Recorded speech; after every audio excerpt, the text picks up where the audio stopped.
This is Coach Jason Ballard, and I'm a business wingman. Over the years, I've learned a lot from working in our family construction business, serving as a senior officer in the United States Air Force, and running 12 different organizations around the world. Many people helped me get to where I am today, and it's my mission in life to serve as a personal wingman to others. That's what this podcast is all about, providing knowledge, tools, resources, and mentorship to help people soar to their highest altitude.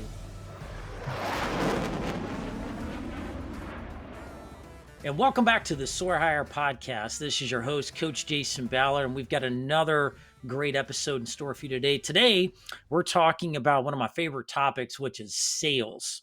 And how to give people a really good sales experience where you can take them through that process as effortlessly as possible. And so today we have the pleasure of a sales expert being on the show. Today we have Jason Tracey on the show. Jason, welcome to the show, my friend. Thanks a lot, man. I appreciate it. Excited to be on. Well, we're glad to have you, man. You're doing some incredible things.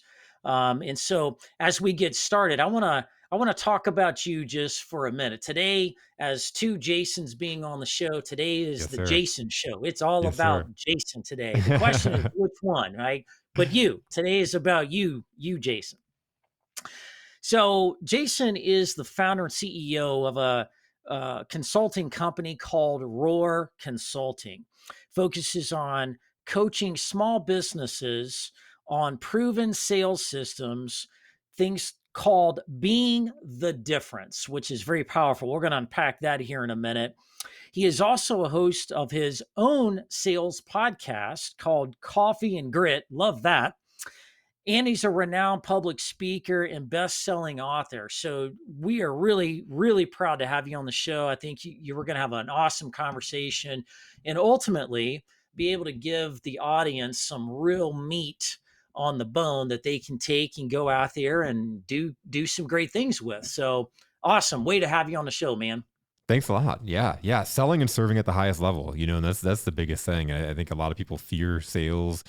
People have a lot of negative connotations to sales. When I go out and I speak, one of the first things I ask crowds is, what do you give me some words that when I say the word sales, what do you think of? And it's always slimy, greasy, unethical. It's always bad things, And so it's like, I'm on this mission to no, there's a good thing. Selling is, if you're doing it right, it is serving at the highest level, but it takes a lot to learn that. We have to get out of our own way. Well, people from my experience as a coach, similar to you, Jason, is people that there's like this image burning people's brains around sales. Some high pressure salesperson on a car lot, or a contractor selling something for your house, and there's some dire situation. They're pressuring you to do something, and do it now before time runs out, buy one, get one free, all these kind of gimmicks. Things. Yeah. And people are just, I think, burnt out on all that stuff. What is your perspective on it? No, absolutely. It's burn out of it. And I was burnt out of watching it. I was in sales for over 2 decades. So 20 years. And I got into sales because I was poor and I was paying my way through college and I was working in a nursing home. And there's only so many hours in the day. I was picking up all these hours while going to school. And I knew I didn't want to be a nurse. I knew I didn't want to be in that profession. I wanted to be something. And I actually wanted to be a journalist. Business wasn't really on the horizon yet, but there's something, I felt like I was good at people. People would give me things. They'd do my work for me. Complete strangers would come up and tell me their life story. And so as I was looking for jobs, there was a job in the paper and it stood out. It appealed to all my senses. The headline was, "Do you like sports?" And I was like, I love sports. It's like, it's my biggest passions. I love it. I was a 21-year-old guy and it was like, "Do you like meeting members of the opposite sex?" Like, I mean, you're describing me right now, right? Like, this is my dream job. What is this? And the last one is like, "Do you want to make a lot of money?" Well, that's why I'm here, right? That's why I'm looking in the ads. I want to make a bunch of money. So deal, I go and I do this interview. I interview for 15 minutes. I get the job. I'm like, I must be on my way to the most successful career. I just interviewed for 15 minutes and got the job. Boom. I went back to the nursing home and I burnt every bridge possible so they'd never hire me back because I knew I was going to be this like successful salesman, right? And I go my first day and they hand me my set of coupon booklets. And it's like, I didn't even know what I was doing. I just knew I was going into sales. They hand me a stack of coupon booklets and I'm going door to door selling these coupon booklets every day using my own gas, my own car, driving out to these different, it was a nightmare. But and the thing is like all these people, all my managers were telling me all the ways that I need to sell. It was like put the coupon booklet in their hand and then pull it away, like let them hold it for 5.2 seconds. And then once they get used to it, you pull it away because then psychology says that they want it back. And it was like all these things that just, I sucked at them. I sucked at every single one of them. And it gave me so much anxiety. I'd have nightmares at night of going to work and knocking on people's doors and, like getting told to leave. And I struggled so hard. I went into this to make more money. I was already poor. I was trying to pay my way through school. I had bills and responsibilities, and now I'm making no money, driving my car around, spending my gas, and having this horrible job. I got into debt. I had a whole bunch of crazy stuff was happening. Wow. Yeah. So that was my nightmare So introduction to sales. It did not start off pretty. so not the best experience to kick off your illustrious sales career. So what changed? Like what happened? What got you like re-energized, re-motivated, kind of passionate about sales? Like a lot of Yeah. people, they go into some initial sales job. Most people don't really know what they're doing. They get a little bit of training from some old guy that's been there for a few years, or some book, or some Yeah. uh gimmicky thing, and they get out there, but then they get told no. They get, in your situation where they're not very successful and they just kind of give up. They're like, yep, this isn't for me, this sucks. But you didn't do that. Tell me about your Well, I story and burnt how the you bridges at the kind of nursing bounced home, back. right? So I couldn't go back there. And I had to survive. I had nothing. I had no choice. I had to survive. And so a few things happened. One, I met some really cool friends that changed my life because they thought like entrepreneurs. I'd never met. I grew up poor. I grew up in apartments. I grew up, around certain people. I never met people that had aspirations to own businesses or think that they could have the audacity to do that. And they introduced me to personal development. I had got this job where this, the old sales manager, the veteran sales leader was like, "Hey, I know you're struggling. How about you go out and shop shop other salespeople, see what other great salespeople were doing." And so I took that and I ran out there and I was excited because I'm like, that sounds like a good idea, like see what other people are doing in their environment. However, I'm 21 years old. I'm going into like car lots and stuff like that. They're playing paper, scissors, rocks about who's going to go talk to the young guy that's not qualified to buy from them, right? And so I'm not getting a great experience at all anywhere I'm going. I'm going to the furniture stores and people popping out of cushions, high pressure selling me. Like I'm not having a good experience with any of this stuff. And I'm like, I'm not learning. There's not a great salesperson out here. Like what is going on? It was time after time. It took a lot of shopping to go find somebody that was like decent or that cared. And over a period of time, I was like, that's it. That's the thing. That was the thing that made me successful when I was at the nursing home, or made me successful where people would come up and tell me their stories, and I didn't know them, is because I gave them an ear and I listened and I asked them questions and I listened, I gave them a voice, right? I cared. And so I built these relationships, whether it was, at the nursing home. You think of any job and interdepartments are always feuding because it's always my team versus your team, right? And so I'm in this nursing home and I was a nurse's aide. And so we feuded with the nurses, we feuded with the kitchen, but me, I had relationships with everybody because I saw them as people and I'd go and treat them like people. And so I got the hookup in the kitchen. I got the hookup in the laundry. I had relationships everywhere. And so I was able to do my job easier. I was able to serve my patients better, and so just Wow. thinking about that and applying it to sales, it took a lot of times getting hit over the head because I'm like, what am I looking for? Like, I'm not finding it. Oh, wait a minute. That's the thing. Most people don't care. Most people are so focused in and thinking about their commissions. They don't want to go talk to the young 21-year-old because he's just going to waste my time. He's not going to be qualified. And then somebody else is going to get a sale and I'm not going to make the money in the meantime. Right. They're thinking about their pocketbook. They're thinking about their quota. They're thinking about the sales manager that's going to talk to them at the end of the day and tell them, put them on their performance plan. They're thinking about all these. They're thinking about the wife that wants a boat or wants to go on a new vacation. They're thinking about all the things. They're not thinking about the most important person in the room, which is the person across from the desk from you. Who are they? What are their desires? What's their vision? What's Yeah. holding them back from achieving those things? And Yeah. so talking about being the difference, I realized being the difference was actually caring and sitting there and thinking of the right questions to ask people to understand how can I serve you? Wow. Couple novel ideas that I'm hearing out of this is one, just be you. Absolutely. Just be Absolutely. you. Like if you're out there doing anything in the world, sales or other things, customer service or, entrepreneur, just be you.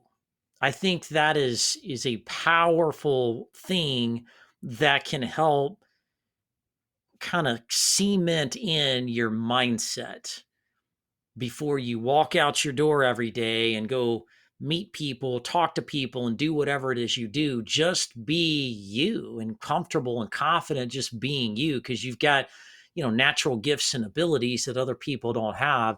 And I think the other side of that I'm hearing from you, Jason, is, especially in sales, it's not about you. Be you, Yeah. but don't Yep. be about you. Yep.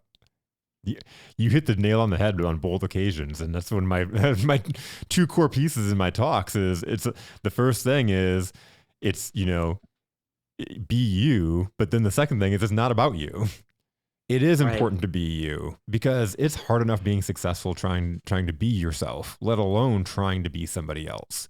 I've coached and mentored thousands of salespeople and entrepreneurs at this point in my career, and especially in sales, I would have the top salesperson, and everybody wanted to be that guy or that person, right?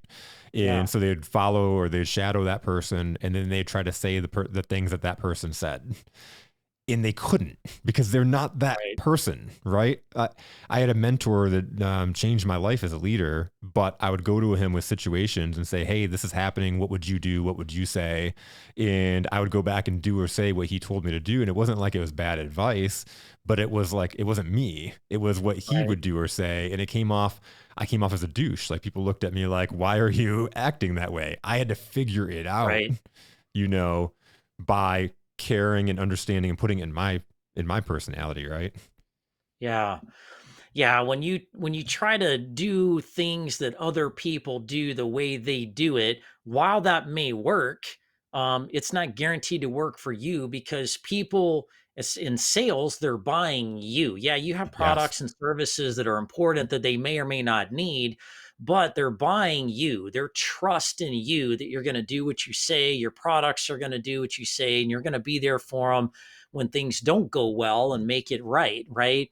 And so if you try to talk in ways or say things in ways Yes. that's not genuine and sincere about how you normally tick as a person, it's going to come across that way and people are going to be kind of distance themselves and Yeah. they're not going to be comfortable, right?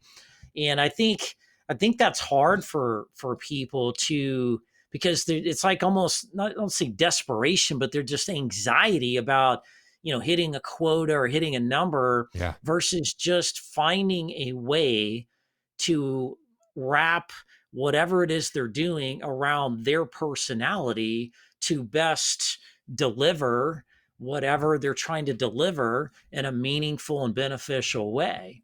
And I think when That's you exactly can it. do that, people sense that, they feel that, the body language, the vibes they pick up, it just feels more natural that way. And especially in this day and age, um, the hardest, the thing that you're really selling is not a product or service. The thing you're really selling in this day and age is trust. Mhm. Do I trust you, Jason? out of all the 5,000 plus things, impressions of things that are getting put in front of me every single day on the internet, on social media, Yeah. on TV, on the radio, and everywhere, billboards and everything else that were just shotgun blasted all day, every day with all this stuff. Yeah. How do I kind of uh, kind of zone that out and filter that out and focus on you, and how do I trust you over the other 5,000 people trying to get to me, right? I think that is, from my perspective, and I want you to argue with me about this, is one of the toughest challenges in this really highly competitive, congested, busy, crazy, chaotic world we live in. What do you agree, disagree? What are you seeing as a pro out there? Yeah, no, it is the hardest thing. And I think people, especially they think there's a certain thing that makes there's a certain prototype of a successful salesperson. I had this guy on my team, his name was Chris, and he was monotone, C-type personality, black and white, numbers driven, right? And he used to, like, he'd always say to me, like, I'm the worst salesperson ever. I can't believe I'm on your team. But every year, Chris finished top 5 in our company. It wasn't because Chris was flamboyant or he said the right words, but I said, people trust you. People know when they come in, you're going to give them a very honest opinion. You're no bullshit. You're going to ask them the questions that you need to know. Like, and they, most importantly, they know that you care. Like, Yeah, they get that. And so because of that, you're getting referrals. Your customers keep coming back to you. They're sending more to you. Your customer base is growing every year, and every year you're top 5. A sales, so it's really understanding and breaking down that there is no prototype, it's being you. And so that's how I work with my entrepreneurs and my salespeople. And I talk about being the difference, because it's really getting to understand their strengths, their weaknesses, their personalities, in building their process around that. right. Because if not, like, a lot of people say, well, if I don't, if I, when I skip that, whenever I skip this in the process, it doesn't work out that well, but I skip this because the customer doesn't, they don't have time to go through that. Well, that's when you have the confidence to say that this is a proven process for a reason. And every time I skip this, shit doesn't work out. Like, shit goes crazy, right? Like, every time I skip this is important. And if we skip this, then you're probably not a customer for me. You're probably not a good client. That's a great point. And there's another thing in there. You didn't say the word, but I'm going to inject it in there, and it's called differentiation. Hmm. That's important in building trust. If you're like everybody else, nobody wants to do business with you, right? They Yeah. want different, they want custom, they want it personalized, they want that experience, right? They want you to do things that other people, claim to do that don't do. And I think that's important. So Walk you the were hitting walk. on some things, and I want to drill in a little bit here. So you're in the business of helping people do these things, work through these things, set these things up, execute them, and be more successful. So that started the Roar Yes. consulting group, right? Yes. Which is you and your spouse and others that you've got working with you doing this. So talk to us about what all do you do? What do you not do in this group, and what kind of people you're working with and things you're working on? Yeah.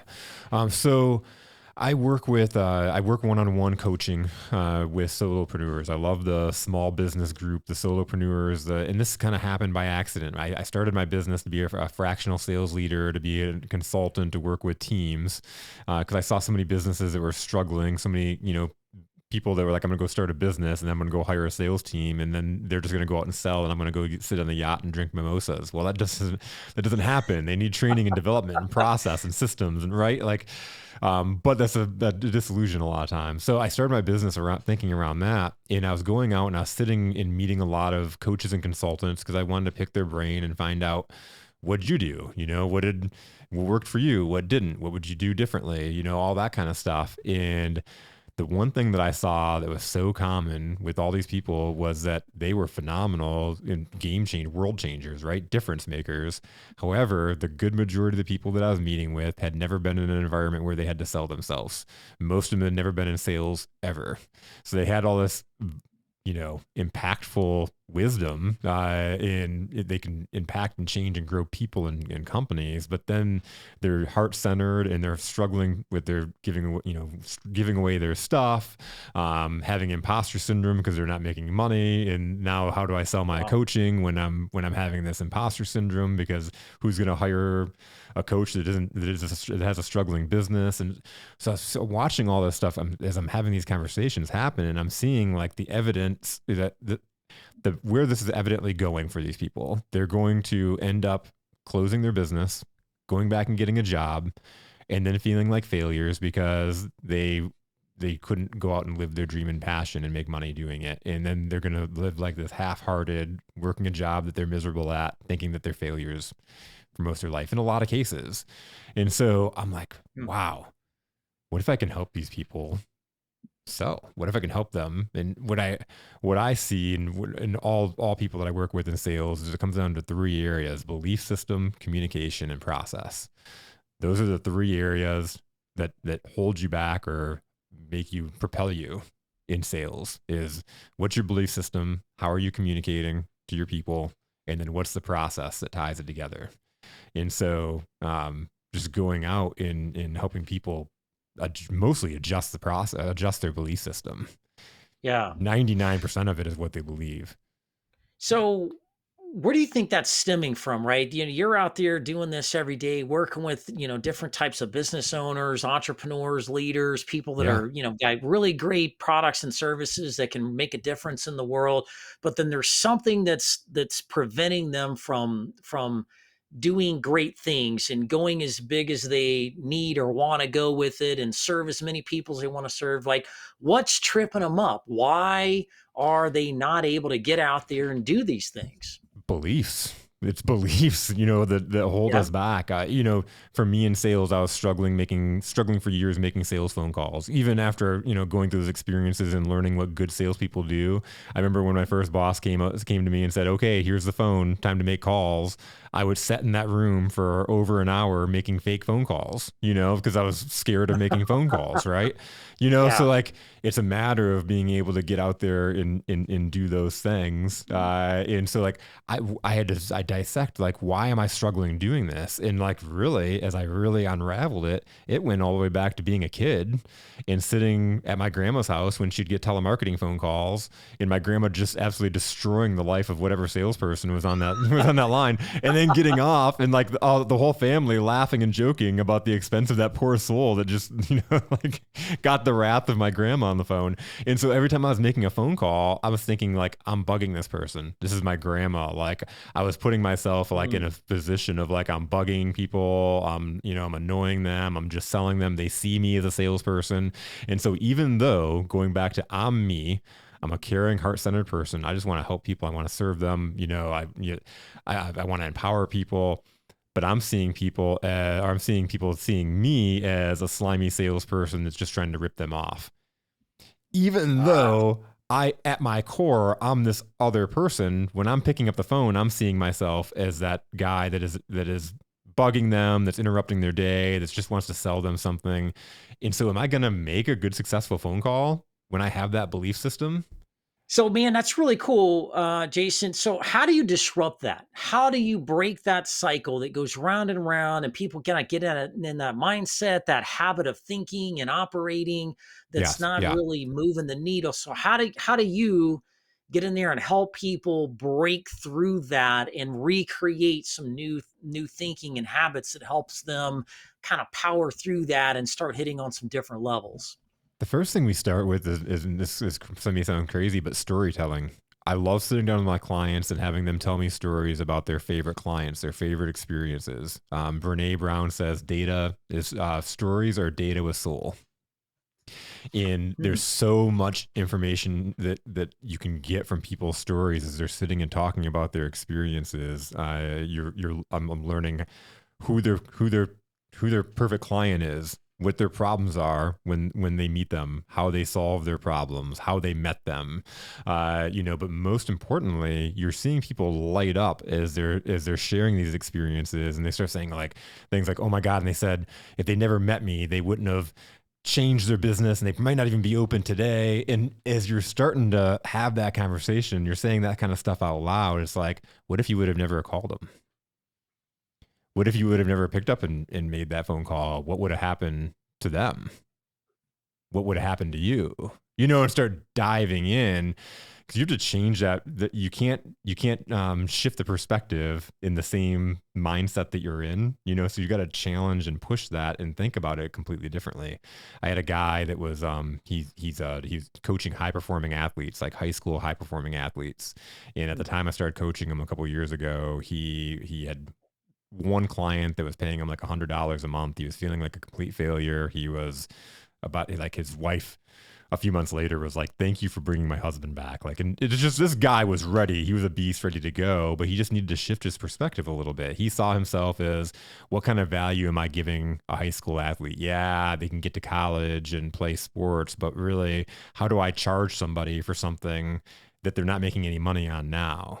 And it's like, what does, first off, like, he told me stories about the experiences and how people are literally now able to shift that mindset and go to that next level and now excel at college sports, as opposed to even getting a scholarship and then being kicked out because you're not the hardest worker or the biggest, the strongest. How many kids go to play a college sport and then, are chewed up and are gone in that first year because they can't handle it? And so, Hmm. thinking about that now and asking that question, what is that worth? What is that college scholarship worth? If somebody gets a college scholarship and they get a four year degree because you help them get that process, what is that worth? And just starting to understand that value. Like, you're not going to probably charge your client $100,000 a year like a like a college scholarship would be, but put that into perspective of how much you can charge your client. And then literally that one session, he went out and he paid for the next 3 months of our coaching because he went out and landed 4 clients. Wow.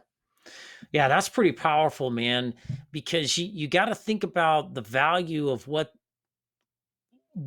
that once they're doing the things they know they can do, and the Yeah. value that presents to the people they're doing that for, there's so much value there. Like, I think just the value in the information that high school athletic coach could bring to the table. Like, what does it even take for you to even get to the next level at the collegiate? Like, top 2% of all athletes in high school will ever make it to the collegiate level. So, what's Yeah. it take to get there? If you know that information and they don't, that's huge value, because now you just opened up an opportunity. Well, let's say they make it to that level. They're prepared and ready and have been training and doing all the things they need to do to grow and evolve and get there. And then they get a 4 year scholarship. Well, it's not about a 4 year scholarship anymore. That's great. That's a couple $100,000 in education that's free. Great. But then there's a thing called NIL. Yes. Now you can make, college kids can make money off their name and their brand. How Yep. much is that worth? Yeah. How many shoes can you sell? How many shirts can you sell with that, right? Then how much is it worth when you go in the NFL? What's the starting salary of a rookie that's a 20 round draft pick in the NFL? A few million bucks a year, whatever, right? Usually Yeah. about 2-3 million a year. Great. You coached some kid for 12-24 months, and a couple years later they're worth millions. They're the next And even Tom if they Brady don't or go into, something, even right? if they never play pro sports, they get all those connections that they build. They get Yeah. coached their whole life. They're very coachable. They're just, they have so many more opportunities to be successful. Oh my gosh. And who's to say you can't change that business model to, Oh, exactly. stay with them at college, stay with them in the NFL, stay with them through their whole journey, and just be that person in the background that's Yes. giving them encouragement and watching the tapes and giving them advice. And, I mean, there's so many opportunities, but people get so narrow focused. And when you start challenging them, it's incredible. And it sounds Well, you like look you're at a doing. guy like Tim Grover. I don't. Tim Grover was like he wanted to coach the elite, the top athletes in the world, and he saw Michael Jordan and was like, I want to work with that guy. And so he kept on reaching out to the Bulls, reaching out to the Bulls, reaching out to the Bulls, wasn't getting anywhere. And then Yeah, he somewhere heard that Michael Jordan was really wanted to take physical training and his body to the next level because he was tired of getting beat up. He finally got somehow got a meeting booked with them, and now he's one of the biggest sports trainers out there. He's got books, and like he can charge whatever he wants, and he's training the guys like Dwayne Wade and Kobe Bryant, and only the top performers. yeah. Yeah, it's amazing. A lot of people don't think about, the top people in the world, but the fact of the matter is, and I think you already know this, Jason, is that the most successful people, athletes, business people, doctors, surgeons, the most successful people in life all have coaches, Yes. advisors around them. The president of the United States of America has a whole group of experts and advisors and people, just and it's not that they don't know what they're doing and they need to tell them how to do their job or do whatever. It's just little small incremental things they may say or Yeah. do that changes. It's one little something, idea or thought that enters into the conversation that makes you think just a little bit differently and allow you to be even that much, that more sharp, like a razor's edge about what you're doing. Tiger Woods has three different coaches and he's one of the Yeah. greatest golfers in the world, Yep. but he is the best, or at least he was the best at one time because he made these small incremental changes. And Yes. so if you're listening to the show, you don't have to be, the Tom Brady of everything in the world, but just making incremental little steps along the way helps really power you through some things. So, Jason, you're working with these people, you're doing some of these breakthrough things and disrupting that mindset and getting them to tell stories. And then what do? They tell the story, they start getting more comfortable. Yeah. Then how do you the take them to the the next the level? most important thing is always taking action. We Yeah, can study and read and do all the things, do all the trainings, but you got to go and you got to put it in action. And so that's really the next thing of going with clients. Once you have the confidence, once like it's time putting your process together, right? Who are your yeah, ideal clients? What problems do they have? How are you solving them? Getting to know who those people are, but then whether it's making the calls, reaching out and building relationships with strategic partners. Another thing I do outside of working with the solopreneurs is I do fractional sales leadership for companies that are scaling, a little bit yeah, bigger. And so, but I don't work with just any company. I identified a good strategic partner with EOS companies or companies that run their business on EOS, and I built relationships with EOS implementers and integrators, so other consultants that were out there, because they knew when they had a client that was having a problem with their sales team or a sales process, or they knew when their visionary or when their client, the visionary, didn't want to be overseeing the sales role anymore. They wanted to work on their business and not be doing the things anymore. And so they are familiar with those situations. And so I'd just go out and build relationships and make sales easy. I'm not going out and finding the onesie twosies. And I teach my clients yeah. to do the same thing. Is we're identifying who their clients are, who are your strategic partners. Yep.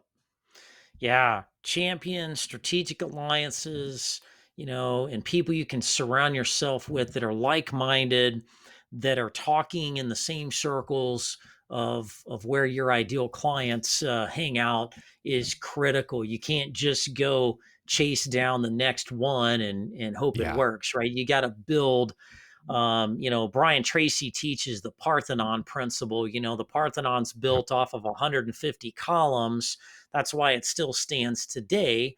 because one of the columns, fails or, erodes with the weather, you got other columns supporting it, and when it comes to marketing and sales, you need that Parthenon principle in there as well, where one channel or one Yes. funnel of activity may dry up due to something like COVID or Yeah. natural disaster or something crazy in the world that's out of your control happens. You've got other columns of support where you've got referral partners, strategic alliances, and other things going on. And and when instead of people that put all their eggs in one basket with Google ads, and when Yes. Google changes their algorithm every other 20 minutes and it jacks up everything on the internet for 3 days until they fix it, you're not stuck being a victim of Well, that, and right? even if even it's just putting the Google ads on steroids, even if it's not a bad time, right? You put the Google ad out there, but if you're doing networking that with relevant people or relevant groups, right? So you're doing in-person stuff where you're out meeting people and you're creating content and you're hitting different avenues, it all comes together. Doing the podcast, doing the Yeah. podcast, putting clips out there, doing that kind of stuff, and then out going out to a networking event. This happened to me last summer. I was in a networking event and I was talking to a group of people and I watched this guy walk by me and stopped and froze and like did a double take. And then he came over and he was like, "You're Jason Tracey?" And I was like, "Yeah." I'd recognized him too because I'd see his profile kept popping up and people I might know. And so I was like, "It's Bill, right?" And he was like, "Yeah."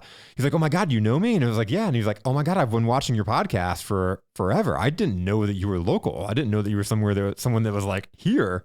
It's like Wow. that's so cool. But that credibility, that trust is instantly there. There's been putting that video content out there. There've been so many people that have got to know me or feel like they know me before I even meet them. And so that first meeting, that's the best. I almost feel uncomfortable these days. In fact, I said this is the first podcast I've been on for a while, so I'm almost not getting used to being asked the questions anymore because I try to do a good enough job putting out who I am out there that when I meet people, I can focus on them. Because that's again, Right. going back to, I want to learn more about you and how I can serve you, whether it's you paying for my services or me connecting you to somebody that I know that could help you with something, Yeah. right? And the more I'm talking, telling you my story, the less I'm doing of that. And so the more you can know about me before we do that, it knocks down all the walls. Yeah. Yeah, that's a great example of, kind of how you need to think as somebody out there out on the streets trying to, sell whatever it is you're trying to sell. Now, I've got to ask you, you got an interesting concept called eat faces. And Yes. when I first saw that, I was like, "Is this guy, like a cannibal, like Hannibal the cannibal on his, when he's not doing podcast and coaching?" And, so Ty, what is Eat Faces and how does that apply to Yeah, people so funny. and I how do you oops, wrong teach that to them? wrong side. I'm looking in the mirror. So yeah, so it's so funny. The first time when I came home and told my wife this story and how it kind of unfolded, I almost had to sleep on the couch because she was like, that's disgusting. I can't even believe that you said that." So it's just really it's a anti-victim mindset really. And so how it unfolded, and I was a sales director for a company that we were part of a franchise system, and 2016 we won franchisee of the year. So it was one of my goals for the that I ever since we had joined the franchise. One of my goals was to win franchisee of the year, and it was one of my last couple of years there. And so we won franchisee of the year, and there's like 500 owners in the system, so it was kind of cool. And I had my leadership team with me because I took my leadership team with me to all the events. I wanted them to get outside of the business and see, learn, grow, all that kind of stuff. Anyways, we win franchisee of the year, and we're winners. So the CEO and the president and all the big wigs of the franchise are taking us out, and other owners are hanging out with us and buying us drinks and all that kind of stuff. And I had this one guy named Eric, who was from New England, who was hanging out with me, and he kept on telling me all the reasons why he wasn't us, all the reasons why he was a failure, all the reasons why people failed him. It wasn't ever his fault. It was other things. Other people came along and altered his path, right? And so he was like, the franchise, they promised they were going to help make me a successful business owner, and they were going to do all these things for me. And we were a franchise of Verizon. He was like, Verizon only cares about you if you hit numbers. They give me no support, and my people only steal from me. And it was one after another. And I got tired of it, and I was like, Eric, man, I get you. I hear you. I'm not saying that you're wrong. I validate what you're saying, because the franchise, they gave us a lot of promises too. They told us they were going to make us successful and all that kind of stuff. I recognize though that I can't sit and wait for somebody else to save me. I can't sit and say, man, the franchise is going to come along and row up here, and they're going to save us, and they're going to make us successful, and they're going to make sure we eat. Because if I do, I'm going to be sitting here with you, like sitting here wondering why I'm not eating. And like, you know what? Verizon, you're right. They only care about you if you're hitting numbers. This is a performance sport. It's a business. This is performance. You've got to perform. And so you know what? They don't make it hard though. They don't make you guess at what they want you to do. They make it very clear what they want you to go out there and do. And so what I do is I train my people, I see what they want to do, and I train my people to go out there and do that. And then guess what? When we hit the numbers, not only do they take care of you, but they're giving me cash incentives that they're not giving you. You don't even know about. So like, not only are they giving me the training, but they're also giving me money, right? And so, and your people, like, at the end of the day, I'm a face-eating lion that if it comes down to whether I'm going to eat or my people are going to eat, we're going to eat. Like, because I'm going to make sure I'm going to eat faces. We're going to go out there and make sure that it happens. And that's at the end of the day. Like, no matter what's happening, in spite of anything that's happening, there are circumstances that are beyond our control. 2020 happened, and I'm a small business serving small businesses, and half my clients got shut down. Like shut down, told you can't operate business, right? And so it's like, oh my God, what am I going to do? But those are circumstances. I also, after I panicked for a minute and I had my emotional outburst, I got past that after a couple of minutes and realized, holy crap, people are going to panic. That's a perfect opportunity for me to go out and help as many people as I can. That's a perfect opportunity for me to really position myself and grow my company. If I can help people in good times, if I can help people through bad times, just think of what I could do in good times. So I'm just pour into as many people as I can. I'm going to grow this, right? Yeah. And so finding the beauty in that. And then there's so much beauty that happened out of 2020. Yeah, there were deaths and health problems, and there were certainly businesses that went out of business. But how many businesses were born? How many new companies were born? How many people said, I'm done working corporate America, or I'm done doing this thing that I don't love doing anymore, and they went out and found their purpose, passion, expertise, and they found a way to make money doing it. Yeah. Yeah, I love that story, man. And it's like the roar of the lion. I get kind of your brand here and eating these faces because at the end of the day, it's a survival world. The world is not fair. It's not equitable in many ways, and nobody's going to hand you stuff. There's no free lunch, right? You got to go out there and figure it out. Yeah. And life's going to throw curves at you, and you're going to face things you never thought you were going to face. And the question is, now what? Now what? Now I've got a storm of activity. Now I've got, I got to wear a mask, or I got to, do things differently, or people, I had this nice, great business, and, the access road came right by my business, and I got, people passing by all the time. And then the county changed the road and took it a different way. Now I don't get anybody driving by Yeah. so what? What are you going to do What are about you it? going to do about it? Either What are you going to do take about it? charge. Think about lions. Is lions are leaders. They're kind of the king of the jungle Yes. because, as you said, they take action. Like, they see the situation and they do things to change it. So what are the opportunities? And I think one of the greatest things we can take away out of COVID, um, aside from the negative things that happen, people got sick, and just there's some horrible things happen with Yeah. people getting sick and sometimes passing away. Aside from that, like, really, what were the major opportunities that come out? The people that went out of business not because of COVID. They went out of business because they weren't fully prepared to deal with things, and they kept Yeah. riding on the coattails of yesterday's success, not preparing themselves for the opportunities of tomorrow.